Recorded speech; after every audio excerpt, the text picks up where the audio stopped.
Hey, welcome back to PB and Jax, where we talk to pioneers and builders right here in the city of Jacksonville, Florida. As always, I am your host, Randall Thomas. I love talking to people here in the city that are doing things, especially for good. And today's guest is the epitome of that. Today I have Pastor Gerald Williams, who is the executive director of the Make It Happen Foundation, as well as the pastor of the Word of Faith Church here in Jacksonville, Florida. Pastor Williams, welcome to the show. Pleasure's mine. Awesome. Well, let's talk about what we're going to talk about. I figure what we can do is we can dive into the work you're doing as pastor, Okay. how long you've been doing that. Let's talk about the work you're doing with the foundation. Okay. Let's talk about our partnership with the PB and Jax Foundation, which has been really fun. We'll talk about how you and I can make Jacksonville a better place. Let's wrap with gratitude, and then we'll call it a day. Okay. Sound good? Sounds great. Okay. First and foremost, how long have you been in Jacksonville? All my life. And how long is that? 69 years. 69. Yes. When do you turn 70?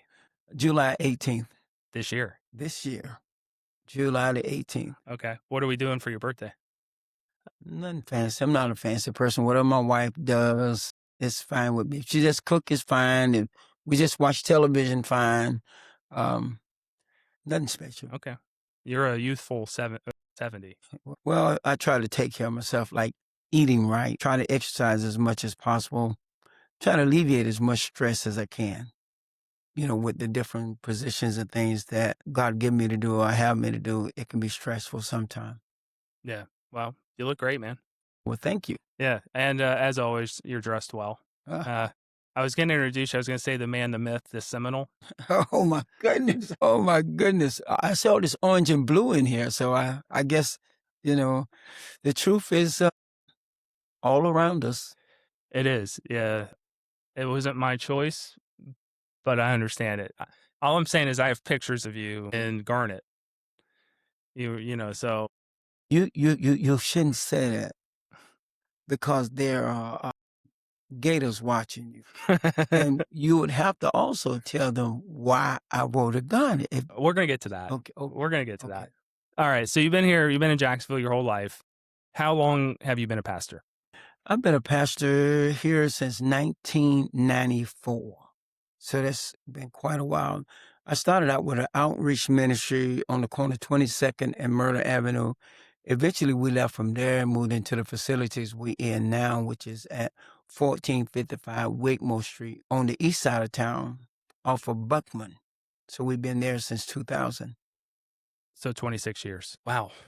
All right. And so there's a long, standing path between you entering the doors there in 2000 and you and I meeting in 2026. Yes.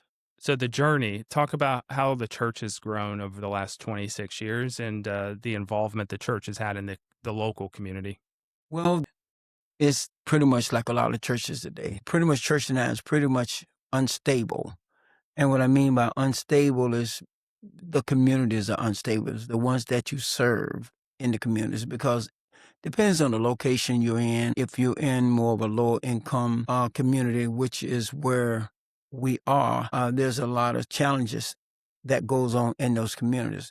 But nevertheless, the church is growing and we're pleased with what God is doing, at this particular time. Okay. You're the pastor at the church, but you're also the executive director of the Make It Happen Foundation. How long has the Make It Happen Foundation been in existence? It's been in existence now for about a year. About a year. And what led you to start that? Well, what happened was that with our company we have, which is called Partnership Painting Company, LLC, what we like to do is we like to try to help our seniors. And I like to say, well, put a smile on their face, because when you're in my business, as far as for his pastoralship, for us when it come down to having a company, you on every side of town and you hear a lot of different things. So I said, what we're going to do is we're going to try to put a smile on seniors' face by painting a room for them, whether it's a living room, a dining room, a bedroom, whatever it is. And we're going to do it without cost. Well, what happened was the word got out that we help people. So what really touched my heart was one day a friend of mine, no, one of my employees told me he was going by to see one of the neighbors that he grew up in the community because he heard that he was going through some challenges. And when I got there, it broke my heart. This man once had a thriving business. He had a bus company. He had bought 3 homes, and he had one. He gave his children 2 of them. And where he was staying and what he was staying in would make you sick. I went in the house. It was very smelly. The kitchen floor, there was a big hole in it, and there was rodents coming through it, and it was just in a horrible condition. And it broke my heart. And I told my friend, my employee, he's my friend also, though. I told him, I said, I tell you what, you tell him we're going to fix it. We're going to fix it. And so from that day to this day, a lot of calls come in for people that need help. But the strangest thing is a lot of time I get a lot of calls from other pastors that has facilities far greater than mine. Their resources reach far farther than mine. But I don't turn anybody down. I love helping people, and I love seeing a smile on their face. And so that's what drives me. And the other reason I'm like I am because, I grew up in Jacksonville. We were very poor. My mother had 8 kids. She had 8 biological, 2 step. And by us being so poor, I've always got help from elderly people. I used to cut doing then they had wood stoves because I'm 69 years old. So I used to cut their wood for them. I would go to store for them. I would keep the chickens. They sell chickens and things like that. Keep the chickens and ducks and do all that. And then there was some of them that was elderly because we were so poor. They worked on the south side of town and also over in Artigo.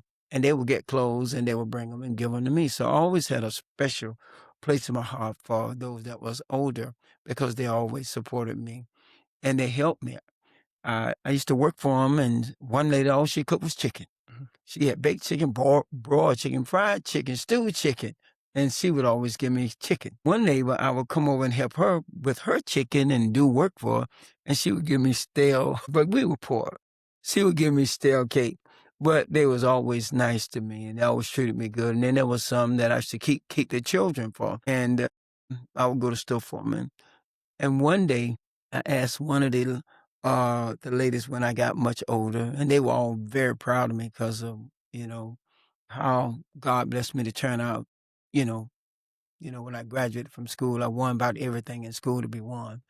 And so I asked them, I said, why y'all used to always ask me to keep your children? And they said, because you were different from everybody on the block.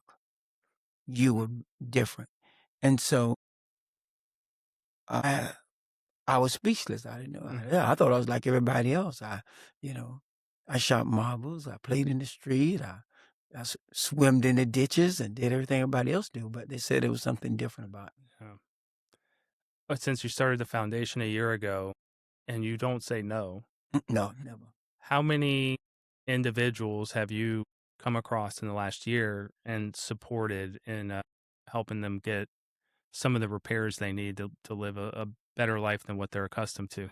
I said more than you can imagine. Now, we haven't been able to help all of them, but we help some of them. And like right now, we are finna help a 94-year-old lady. No, 91. Her husband is 94. Her husband is bedridden, and she has just had a stent put in her heart. So we're going to go to her house, and we're going to fix the inside of her house. We're going to put the sheetrock up. We're going to paint our house. We're going to do all that. Then there's another home, Robert Lewis. His roof is going to be repaired, and also the eaves and the soffit is going to be repaired, and going to try to help get all the trees cut from around it. There's another one that I know that his name is Michael that we're going to help with his roof. I mean, there are so many people that need help, but the thing is, we really don't have all the resources for us to be able to help them. The public has to help us because we don't turn nobody away. It's hard for me to tell you what I can't do. I don't accept can't. And by the way, that's how we came in touch with you, PB&G, right? P and Jax, which I would tell you is words can't even describe how y'all was a blessing and how y'all put a smile on the face and continuously to put a smile on the face. And she's been telling everybody about PB and Jax, and so I'm just excited about it because in order for people to get help, it takes someone with a good heart. Yep. And PB and Jax got a good heart. I could not believe what I seen and what I heard when you told me that. You know, because I hear a lot of things, you know that. But I've often said it's not what a person says, what they do. You know, it's like a politician. We're going to fix these roads and some of them still bumpy. We're going to Yeah. put a store and there's no store there yet. So I've heard a lot of things, but I always say it's not what you say, it's what you do. Yeah, we did it. I'm very proud of it. Anybody that, and we'll talk about it. I'm not trying to be vague for anybody who's watching and doesn't know what we're talking about. I'll unpack it here in a second, but it's the coolest thing I've ever done. I mean, I've never done anything that meaningful, and I served my country, and I never felt as good as what we just did felt. But and we're gonna get to that. I just want to on the Make It Happen Foundation. I know you need the public's help, and I know that you don't turn people away. Never. And you're fixing roofs and all this other stuff. But so how are you currently funding it? Funded it by donations, by those that give donations. They go to Make It Happen Foundation, INC, and they donate. Yeah. And so when they donate, then we have the funds to go and help seniors. And the thing is about the Make It Happen Foundation, it's transparent. We help anybody. And then when I say anybody, I would never be a part of an organization that just help one particular type of people. Because if you're going to be a good pastor and a good leader, you have to make sure you understand how God works and how God sees. When we read in John 3:16, it says, God so loved the world. He didn't say he loved an individual or this individual or don't like this individual or he received this individual. And when we go there, I don't ask nobody their business. I don't want to ask them about their children, whether good or bad or different, their husband. I ask them about their neighbors. All I see is the need. That's all I see is the need and what we would call the cause. The cause is why I'm there, and I'm going to help those people regardless of whether their children help them, their husband help them, or their family help them, or the ministry they're in. Like the lady that what you all did for her, she said that her pastor of her ministry never helped her at all, period. And so those are the things that, that bothers me when it comes down to the evangelical community is because the Bible tells us not to forget the poor. And Jesus tells us we're going to always have the poor. So, and we should visit the fathers and widows in their affliction. So I was like this before I gave my life to Christ. But since I gave my life to Christ, it's a passion of mine. I don't want to see anybody suffer. I know what it is to suffer. Believe me, I know what it is. And I don't mind telling anybody about it. I went to school and didn't never have breakfast. I went to school and didn't never have lunch. I went to school with, didn't have a coat on my back. When it was cold and rainy, I walked to school. It was horrible. I don't wish that on nobody. I slept in a bed with bed bugs where they bite us every night. It was awful. I had one of the most awful childhood lives that you could ever imagine. But I'll tell you this right here. I had some of the best times as a child that you can imagine. Because even when you're poor, sometimes you don't know how really poor you are. But it was awful. And it was because my father died when I was young. I only saw him twice, once living and once dead, because him and my mother separated when I was born. So it was very difficult. It was hard, but I'd never been jealous or envious of anybody. I just felt like that, they just had it better than me. No Christmas gifts, no Easter suits, but I was a hard worker. I shined shoes. Yes, I shined shoes. I sold bottles. I washed dishes. a busboy, a clean shrimp, sold papers. Anything that would make a living, I did it. And did it with all my heart. Yeah. Would you say, though, that because of your childhood and because of the way you grew up, it allowed you to have the heart to giving back? Whereas if you grew up in a different capacity, maybe it would never be on your heart to give back. I think that I will probably be that way anyway because that's the plan that God has for me. It's like the heart that you have. I mean, you have a great heart. I couldn't believe it. You and Clayton got a good heart. You Thank know you. that. So I would say that maybe that was my journey, but that was the journey that God placed me in to prepare me for where I am today. If we read about Joseph, the journey that he had to have when he was treated differently from his brothers, thrown in the pit, sold in Potiphar's house. It's just each one of us has a journey. Yeah. And it is not for us to blame somebody because of our journey. Some people are born with a lot. Some is born with not so much. But whatever you have, the Bible tells us to be thankful. What I can tell you, I had a wonderful mother. And my mother was one that raised me to be a man and to be responsible. She raised me that way. And we never stayed in an apartment. Even though we were poor, we never stayed in an apartment. And we never had any assistance from the government.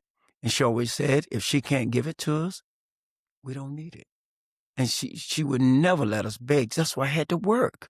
You couldn't beg. So it just made me tough. It made me appreciate my journey, but also to become a merchant seaman for me to go in other countries and to see how blessed we are in America.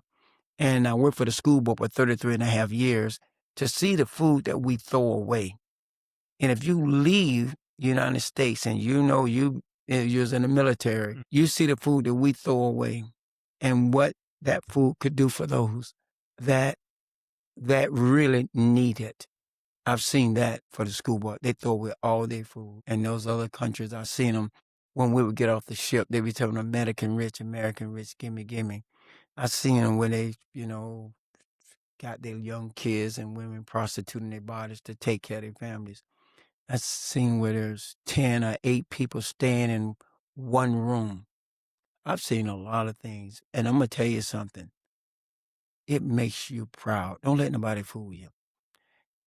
When you see people talking about America, they just don't know how blessed they are. And one thing I want to say is my first journey overseas, I was on the SS Merrimack. And if you want to know how blessed you are to be in America, I know you've seen it. The harbor was full of ships. We like miles out. And then Old Glory went up like this. And every time you think of it, chill bumps go all over your body. And they blow the horn like, ooh, ooh. You would think that Moses was parting the Red Sea, how those ships evacuated the harbor. And the U.S. ship just came in. That's what I knew, how blessed I was to be a United States citizen in the greatest country in the world. You would appreciate it if you just go over there and just see it. People saying what they say.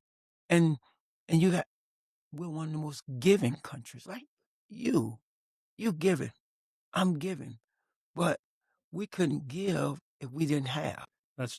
So that's the part that obviously I want to make sure I'm highlighting is that I was the vessel, but the companies that stepped up to the plate, they gave. Yes. Those are the ones that I want to make sure get every shred of credit because they didn't have to. Right. That's the part that, Miss Wootson got a new roof. Walford Roofing replaced it on the house. The whole house. Pun intended. They did it for free, and they did the whole roof. Parts, labor, and warranty. We didn't have to pay for it. She didn't have to pay for it. They just did it.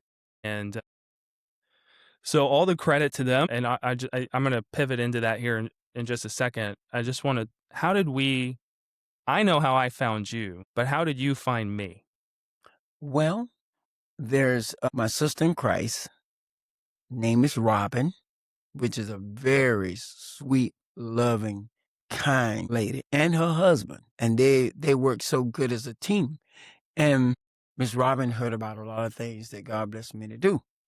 And so she's also helped support in what God blessed me to do for us helping seniors. She got in touch with your business partner, which is one I don't think he ever sleep. And you know who that is. That's Clayton. I don't think Clayton sleep 4 hours a night. If you talk to him, I really don't think he ever sleep. But I talked to Clayton, and Clayton was so excited. I mean, can you imagine somebody being excited about giving and helping and supporting? Uh. And then maybe those that are watching you and me could glean something from you, even though you don't act that way. You're very laid back, calm, cool, collected. You kind of like, it's kind of hard to describe you because you're very humble. And when I talk to you, you was like a servant, like you asking me and asking her. You like, would you like something to eat? Would you like something to drink? What do you want me to bring you? What do she like? I'm like, because here I'm a pastor of a church. Mhm. Okay, believe me, I come in touch with a lot of people. And Christians, we're supposed to be serving. And I know you're a Christian. I do know that. But you exhibit it. The Bible says faith without works is dead, so you have to live your faith, and you can't pick who you want to help and who you're not going to help. Mm. But that's how I got in touch with you. And you came like, I would have never knew you was who you was. You didn't come in a mighty suit. You didn't come with no Edwin Clapp shoes on. You didn't, No. just I don't very make, laid back, I don't make, calm. I don't make that kind of money. Yeah.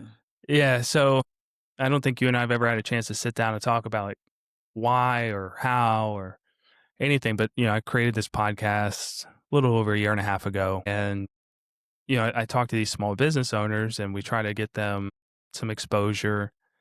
And then people started rallying behind these business owners. I think, it's just one of those things you want to root for the small people. You want Right. to root for the underdogs and till they're not small anymore. Right. So we've had a lot of people rally around our guests, and which has made us a little bit popular. And to the point that on March 4th, they announced that I was 40 under 40, which is just nuts. Wow. I've had this podcast for a year and a half, and they thought the work was valuable enough to be named that. So right as I was named that, Clayton and I had been having coffee ever so often. I've known him for almost 2 years, and we're sitting down and we're having coffee. He's just like, I'm sick of opening up LinkedIn, Facebook, Instagram, Twitter, and it just being heavy and negative. And, everybody's got a problem right now. It's hard for people to live and there's just not a lot of positivity online. So we were sitting down and we were like, okay, well, how do we fix that? So we said, hey, like this award came to be, we can use it as a catalyst. Obviously, there was a lot of iterations, but then came, let's just sprout off the nonprofit arm of the podcast. So PB and Jax is the podcast, and the PB and Jax Giving or PB and Jax Foundation is the nonprofit. So as we're sitting there, we're talking about, well, what do we do? Like, what makes the foundation go? Like, how do we put something out in the universe so that if somebody opened up social media, it wouldn't be heavy. They could see something positive. That's when we were like, let's do a big giveaway. We didn't know what it was. We didn't know it was going to be a roof. We didn't know anything. We just knew like we have an opportunity to bless somebody in some meaningful way. It could be giving somebody new brakes on their car, or it could be a meal for somebody that's hungry. We didn't know. We just knew we wanted to do something. So we both kind of pushed it out to the networks. This is what we want to do. This is what we want to do. Robin is one of my favorite humans in the whole world. So we reached out to her too. And we were just like, bring us people who deserve it, and then we'll figure it out. So we got a bunch of names, and we were like, tell us their stories. In the back of my mind, I wanted it to go to a veteran. because I served and because I think veterans are often forgotten after the fact, and I wanted to make sure we took care of one. Mm-hmm. But then they told me about Miss Imogene Wooten's story, widowed. All 3 children had passed. That's so awful. We knew that water was getting in the house. We knew she couldn't walk very well. We knew that she had just, battled cancer. If water's getting in the house, there's probably mold. Mold's probably contributing to the cancer. And we need to figure this out. This is our path. So as I'm sitting down, I'm thinking to myself why this was so important. And I really want you to hear this because this part meant the most to me. When people say, how did you make it? Or how did you get so lucky? Or how did you become successful? Most people will respond, I worked very hard. I think that's pretty much the blanket answer. I worked hard to get where I am. And they say that luck is when preparation meets opportunity. Mm-hmm. I meet so many people who prepare and work and prepare and work and prepare and work, and they don't get the opportunity. So for those who have been blessed with the opportunity and have been afforded the ability to make a great life, I think, this is my personal feeling, that it's their duty to give back to even out the world. I want that to be very clear. So Miss Wootson was in a position where she was a stable component of her community, of her neighborhood. People took advantage of her, and nobody was going to give it back to her. Right. Ever. If Clayton and I didn't show up, you could have used the Make It Happen Foundation to help her. Right. But what we ended up doing is, the donations ended up being worth $60,000. Yes, it's a lot getting done over there. $60,000. And so, once again, all the credit to the companies, and I'm going to name them here in a second. But when we found out about the roof, that was number one. Let's reach out to the roofing companies. Our plan was, can we do this at cost? We'll fundraise it. But if these roofing companies, if the roof, let's say, was $18,000, can we get it down to $9,000? And then we'll go fundraise $9,000. So we come across Wofford Roofing, and Justin Wofford says, here's her story, and goes, there's no way anybody's paying for this. I'm going to replace the roof, and I'm not charging anybody anything. I'll pay my guys, I'll buy the parts, I'll eat it. And I'm not stupid. There's a tax benefit to doing that, but it's still eating profit. And he didn't have to do it. They didn't have to do it. Right. And Miss Wootson's house, there was a whole roof, and then there was that side piece. Yeah, really bad. So for those who haven't seen the story, and by the way, the Jacksonville Business Journal posted an article about it on Thursday. Oh, great. So for those who don't know the story, there's the roof that does, the cone shape. And then there was that big flat part. Mm-hmm. So when they ripped off the tarp, there were holes big holes in the in that roof, which is why the plaster was wet and falling through. So not only did they completely replace the roof, and context, the roof itself was not leaking. So I asked Justin, why did you replace the roof? Why didn't you just do this flat part? And he said, because if we didn't replace the roof and we left it and it was 12 years old, no insurance company would insure it.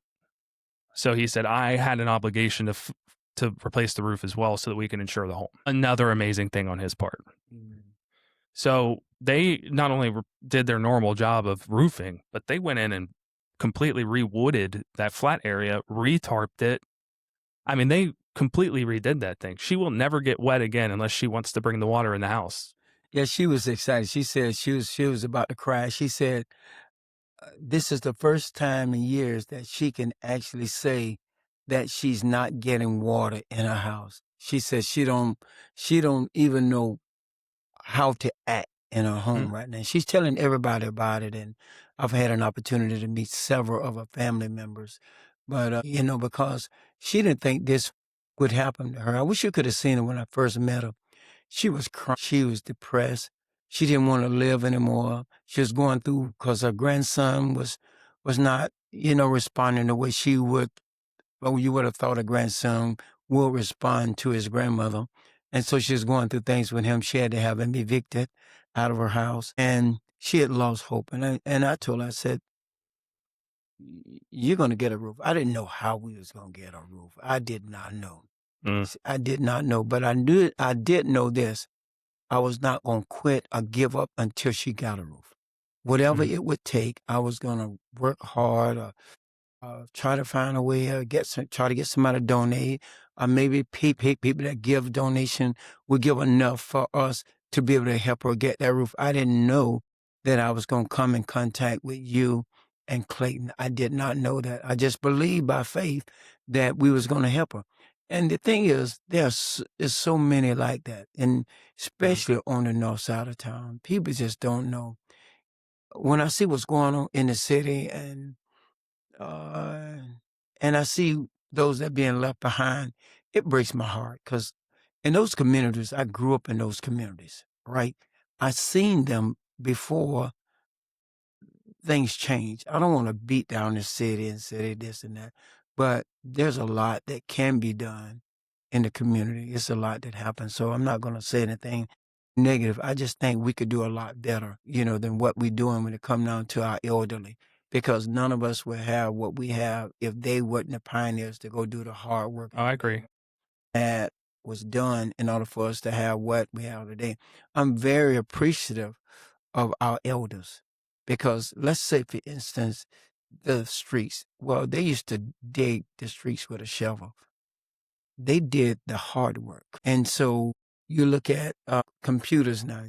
They do it with computers. They did it with pencils and just adding machines and things, and typewriters and shorthand, and did all of that. So they did the heavy lifting in order for us to have what we have today. And so their sacrifice and their labor, they should have their last few days of whatever God has given them with a smile on their face, and knowing that their work and their labor was not in vain. No, we agree with that. That's, our thing was Miss Woodson's going to have 6 months, 12 months, 10 years. We didn't know. We still don't know. We'll never know. But whatever she has left, we wanted it to be comfortable. In the Business Journal article, when I did the interview with them, they asked, why? Why are you doing this? And, why did you take this path, et cetera, et cetera. And you were talking about the city. I was like, if we do it our way, we don't have to run into any red tape. There's no bureaucracy. And it was clear as day. Hey, we want to give this woman a roof. Justin Walford says, we'll give away the roof. Get out of the way.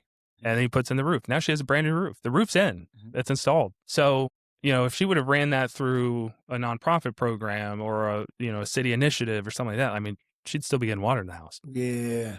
So, we're very fortunate to have been able to do that. And the response on it has been immaculate. Everybody's been so incredibly nice in terms of their feedback and whatnot about the giving and how we did it.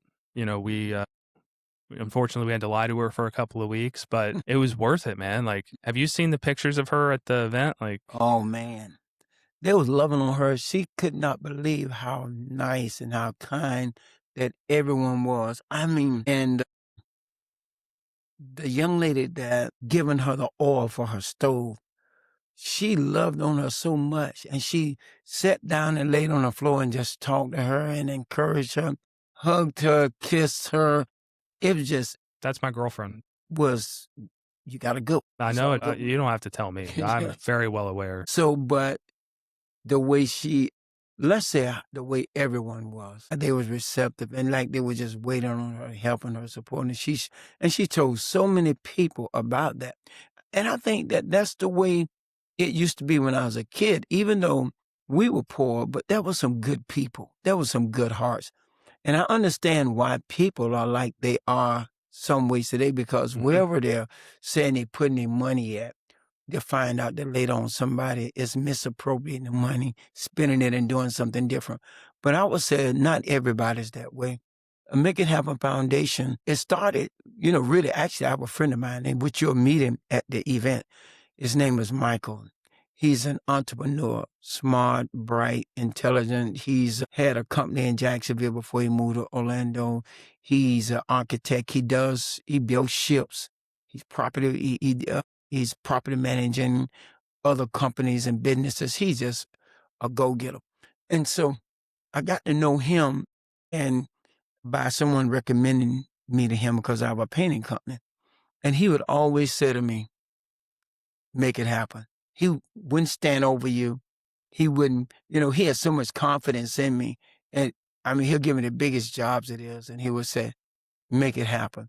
So when we was thinking about helping people, we gave it the name, Make It Happen. And not only that, but he's a part of it. And so that's what we do. We make it happen. And we need help. So the gala, which we're going to have, is to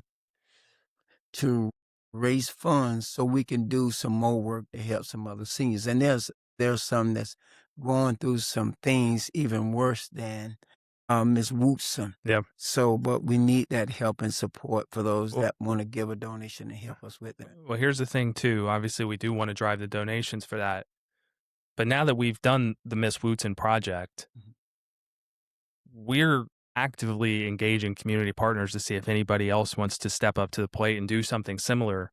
And obviously the positive PR that came from this, like they can be a part of that. If we can get another roofer to say, we'll do a roof. If we can get 4 roofing companies to say, we'll do a roof, we can give away 1 roof a quarter and we don't have to keep tapping the same well. Like I don't want Wofford Roofing to do 4 roofs a year. I don't want them to eat that kind of profit. So if we can get 4 roofing companies to commit to doing a roof a year, well, we just completely changed the lives of 4 people. It's doable. It's very doable. So we do want to raise the money, but we also want these community partners to like, look, we'll be the vessel. We'll be the vessel. Right. And then we're going to get out of the way so that you can do it and give back and feel good. And we'll make sure that we put it out to the public so that you get the PR for it. And so we're you and I are committed to that. And am I still speaking on Friday? Is that my Yes, you are. Okay, I'm happy to. Let's talk about what it means to give and what it's meaningful. And on the giving front, I got to give these companies credit. So Wofford Roofing gave away the roof. My girlfriend Katie works for Paul Murray Oil. Paul Murray Oil used to do the kerosene deliveries for Miss Wootson, but they got out of the residential game. They were only doing commercial kerosene. So Miss Wootson for the last couple of years has been getting it from the gate. What you don't know is Paul Murray Oil sent me her usage numbers over like the times in which they were doing her kerosene. And 8 years ago, she was doing like 100 gallons a year. Then it was 120, 140, 210, 260, 300. And it was clear that she was having to use the kerosene for the furnace because the air was escaping the home. Right. Well, now the air is not escaping the home. So Paul Murray Oil stepped up, gave her what was left of the kerosene, which is 300 gallons, meaning she can probably use that for 3 to 4 years. So credit to Paul Murray Oil. Shoreline Electric, it's a company that's been in business for 3 years. I met Kevin Hurd the Saturday before the giveaway. So we gave it away on May 28th. I met him 5 days prior at a fundraising event. When we were all shaking hands saying, well, what do you do? What is this? And he said, I own an electric company. Well, we knew that Miss Wootson's electric was a little shoddy. So I said, hey, do you do any community-based work? And he goes, I haven't, but I would really like to get into it. I just don't know where to go. I said, well, buckle up. Do I have something for you? So I explained the deal to him. He goes, I'm in. Don't worry about it. And he's the one that showed up in the white T-shirt on that Tuesday. And so I want to give Shoreline Electric their due. Florida Pest Control, spraying that home for a year is a huge win. They didn't have to do that, but they stepped up and they did it. Sonia Marchisello, who owns Pinnacle Communications Group, agreed to give her 2 years of home security. So once we get the mold and drywall out and get that up and running, Sonia's going to come out and install the security for her and do the monitoring for 2 years free of charge. Obviously, Mold Medics is doing all the mold mediation, getting the wet drywall out, remedying the water situation. And I know I'm missing one. We got kerosene, mold, painting, partnership painting, which is with you, and on the level inspection. She got a free and once the roof was done and the drywall gets done, the home's going to get inspected. Once she passes inspection, then she's going to turn around and get it insured. And Clayton agreed to pay for the home insurance. I'm about to clap and about finna dance And on this. I'm finna dance up here. I'm so excited for yeah. Keep in mind though, yes, we were an integral part of this happening, but Clayton and I didn't spend $1 on this. I mean, we did with at the block. We paid for the food and the drinks and stuff, but like in terms of the home repairs, we didn't spend a single dollar. Well, you know, see, that's what partners is all about. People don't understand. If people, you know, those that even read or study, Jesus told them when he told them to launch out into the deep and get a drought, he told them to get partners. And we all has to work together for the betterment of someone. And it tells us to think on the things of others more so than ourselves. And it's also better to give than it is to receive. And that's in my heart. I'm not rich. I don't have a lot of money. But there are those that think I have a lot of money. I have a lot of faith. I have a lot of trust in humanity. And hopefully that we can reach some of your audience today to get them to come to the event we're going to have on Friday, because there's still some tables available, and it's going to be nice. What I mean by nice, there's going to be a comedian, which is going to be, it's not going to be none foul mouth. It's going to be that. It's also going to be someone there that's very familiar with the time, we call it ragtime, you know, the dances and things like that. She'll show you how to do the dance. She's going to do all of that kind of stuff. And they can come in their costumes that are 1920s, 30s, 40s, 50s, or whatever. And it's going to be a nice event. Oh, it's going to be some terrific food.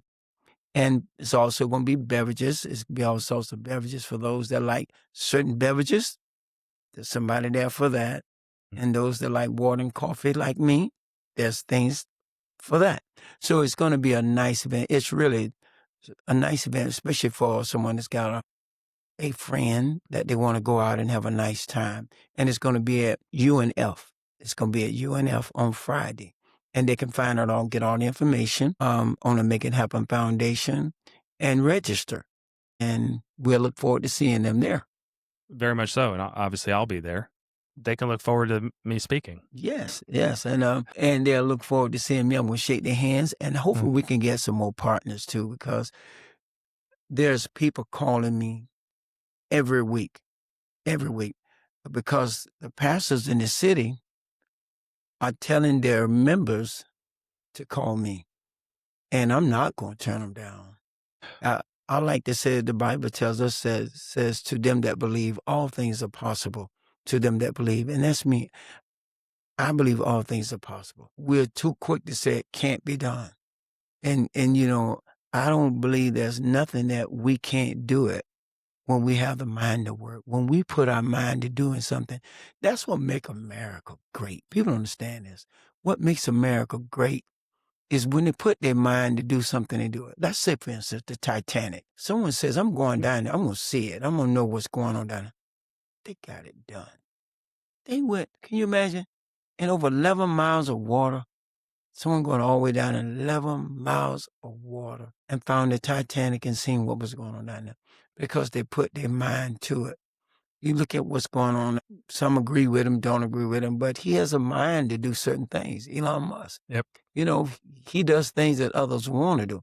But there's something you said that I wanted to piggyback off is not everybody work hard, be successful. You know, not everybody work hard, become a millionaire. Their business ever get off the ground. Just because you work hard, it doesn't mean that you're going to become this. I think everything is timing. It's timing, and you got to be blessed in certain areas too. So, and maybe it's just not in your cards. You know, I just feel that way, you know, because I've been working a long time. And I feel that way too, obviously. It's been tough for me when it comes down to it, but I'm just not a quitter. I don't believe that. I hear some people blame people and say things that I don't necessarily agree with. Just because my father died when I was 8, it doesn't mean I could not accomplish anything or be anything. Since God has saved me, I've been overseas many times ministering, preaching. I've had, I don't know how many events where we have national recording singers come out and we have a concert for people, and we don't charge not $1. One thing you'll learn about me, Randall, is I never charge people. Never. I've never charged for the national recording artists. Yes, they come. We have to pay for them to come. We have to pay for them or their flight. We got to pay for their hotel. We got to pay for their food, and we have to pay them to perform. But we never charge people. And so we have events, and we clothe thousands of people, feed thousands of people, give furniture, refrigerators, wash machine, dryers. Everything is free, because I really believe that you should cater to the total person. If you go out and witness to people, you give them a card and say, come to my church, but they're still hungry. You come to my church, but they still ain't got no clothes. Or you tell the prostitute she need to leave their John, but you don't try to get her a place to stay. She got to go back in that place. So I believe that you should try to provide for the individuals so that they can have a life-changing moment. I agree. And so. And we did, didn't we? I mean, we did it. We did, and we're not through yet. We're not through. I want to circle back on something you said, because you were giving me a lot of credit for showing up with food when I met with her, and I want to say that there was a selfish motive, like a motivator, a driver for that. So I don't want to take all the credit, but I knew that if we showed up and gave her, like, we had my whole team there, we overwhelmed the crap out of her, right? She was just like, why are all these people here, all these cameras? Yes, she was. So if we went from that to the giveaway day without anything in between, she would be confused, overwhelmed, wouldn't believe it, anything. So I said, every week I'm going to show up and I'm going to have lunch with her so she can ask me every question she needs to ask me, talk to me, build a relationship with me, like, trust me, so that whenever the day came to give everything away, one, it would actually be believable, and two, she would think, like, there's no way this man would have spent this much time with me to bring me out here and parade me in front of these people just to not do what he said he was going to do. And so I had to go out there and build a meaningful relationship with her. I couldn't just show up and be like, hey, here's my camera crew, and by the way, here's a roof. It would have been weird. So I had to show up with lunch, and I had to play the game, and I had to make her pretend that we were fundraising for it and all of these things so that the moment itself could be spectacular. And it was. It was real spectacular, and it was overwhelming for her. She didn't know how to respond. It's like bringing a lot of people to someone's house, and they're not used to people being to the house. Different cultures, the culture of, because you look at it in her community used to be predominantly Caucasian. Now in that community, it is predominantly Black. So she don't communicate with a lot of other cultures. And so when she seen all them show up and showing all this love and kindness and all that, she didn't know. She was overwhelmed. She was nervous. She didn't know how to act. She didn't know how to respond. And I had to keep on talking to her and encouraging her. And you was terrific because you wasn't overwhelming her. I think sometimes when we come in the room with people that you may have a doctor's degree, a master's degree, a PhD, or whatever it is, but sometimes you need to come on down. Come on off that horse. The Bible tells us to be humble. He that humbles himself will be exalted, but he that exalts himself will come down. So, but it's the humbleness of way you went about doing things. You weren't forcing nothing on her. You were showing her your heart. I'm here to help. I'm here to support you. And just asking her, what do you want to eat? Do you want me to go get you something to drink? What kind of tea you want? And all these things. And she was seeing things happen, but she couldn't believe it. And I told her, I said, first of all, I want you to trust the process. I said, trust the process. I said, I can't tell you what's going to happen, but I'm going to tell you to trust the process. Yeah. We're going to come pick you up. We're going to take you a place, and we want you to enjoy yourself. Yeah. Because we didn't tell her. Come celebrate Randall. That's all she needed to know. Randall mows 40 under 40. Let's go celebrate him. That's all she needed to know. Now, the real reason she was coming there was obviously a little bit different, but we had to get her there. Yeah. And so the food, my favorite story so far, we've been working on this for a couple of months. And with the lunches, you know, the first time we did the lunch, I brought, I think, sweet tea and lemonade. And she goes, doctor said I got to get my blood sugar down. They won't let me get the cataract surgery until I get my blood sugar down. So I go, okay. So the next time I bring lunch, I bring unsweet tea. And she tasted and she tasted it, and she gave like this most like foul look. Like it was like that somebody had just done something personally awful to her. Yeah. She was like, "What is this?" And it's unsweet tea. We're trying to get your blood sugar down. She, no, sweetie, you got to go in the kitchen and get me the sugar packets. And I was like, no. She was like, yes. So I went and got one. She goes, what is this? I said, it's a sweetening packet. She goes, only one? I'm like, listen, we're trying to let's gradually get to this. Just put it in there. Let's try it. She ended up putting like 5 of them in there. She goes, and she was like, oh, now it's drinkable. Yeah. Well, you know, a lot of time they say things like they did the first time. It's always going to be the opposite. And it's going to be if you said sweet, she going to say bitter. If you said bitter, they'll say sweet. But, you know, when you're dealing with the elderly, you have to be very patient. And you cannot just respond to a lot of things they say, because a lot of things, they're just rattling off just things because they really don't know what to say, how to think, what to believe. So when I do what God bless me to do, I'm a positive-minded person. I'm very positive. And that means is whatever you say, I'm going to say something different. I'm going to tell you that it's going to happen. I'm going to tell you it's going to take place. I'm going to tell you it's not so bad. I'm going to tell you to trust. I'm going to tell you to hold on. I'm going to tell you to believe. And that's just me, that God gave me a positive spirit. I don't ever believe that there's nothing that I can't do. Yeah. That's why I tell you, we don't turn down nobody. No. And also, I want your audience, I would like for them to call me if they know somebody, because I want us to work together continually. I want this to be a long-lasting friendship, that you'll know that no matter what happens, if this you're doing something and y'all doing these projects, that you know, Gerald, you can just pencil me in because I've already seen your heart and I know that you want to help people. And that's what I'm all about, is helping people. So if somebody need a room painted right now, tell them to call me. If they know somebody that needs some help and support, tell them to call me. And if I can't do it, then I'm going to call you. Okay. Yeah, we're going to help these people. Yeah, so PB and Jack's Foundation and the Make It Happen Foundation in lockstep.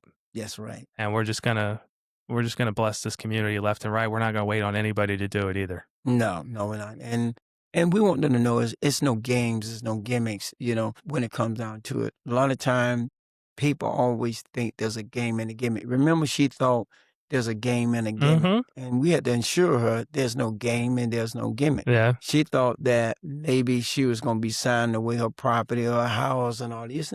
I remember. Yeah, so. What does she think now? She's so happy. She's overwhelmed, and her family members and all of them are very pleased. So for those that's watching this, we want you to know there's no games and there's no gimmicks. There's nothing behind the scene. We're not going to try to take your house away from you. We want our elderly to have a smile on their face. We want to make sure that they go to the bathroom, that the commode they're not falling through the floor. We want to make sure that if the roof or the ceiling is falling in, that we can get it fixed. Correct. That's what we want. Yeah. We want their final years to be comfortable. That's where I'm at. So let's just keep doing it. We have an event on Friday. Let's start there. We're going to, Clayton and I are doing these givings quarterly, which means for now, we want to do more, but right now it's quarterly. So right now we're targeting another, like a late August, early September big giveaway. So we're game planning for that. Obviously, we'll bring you in on it. Amen. And then we're going to do some really cool stuff for the holidays, which as it unpacks, as it comes together, I can't wait to share with you. But we're going to make a huge splash in December. So thank you for your partnership. I can't wait to do this with you moving forward. Thank you for getting us set up with Miss Jean and allowing us to do the coolest thing in the world. And just thank you for everything you do for this city, and God bless you, man. I love it. And remember, the gala is this Friday, the 26th at UNF. There will be entertainment, There will be food, there'll be beverages, and it is all to help our seniors. Go and get your tickets by going to Make It Happen Foundation, INC. And you're going to see Randall. He's going to be one of the keynote speakers, speaking, encouraging people to do the right things when it comes to our seniors. So I appreciate all your help and all of your support, and also your listening audience. We appreciate you. Thank you. Thank you. Same here. Go Knowles. Go Gators. Go. All right. Okay.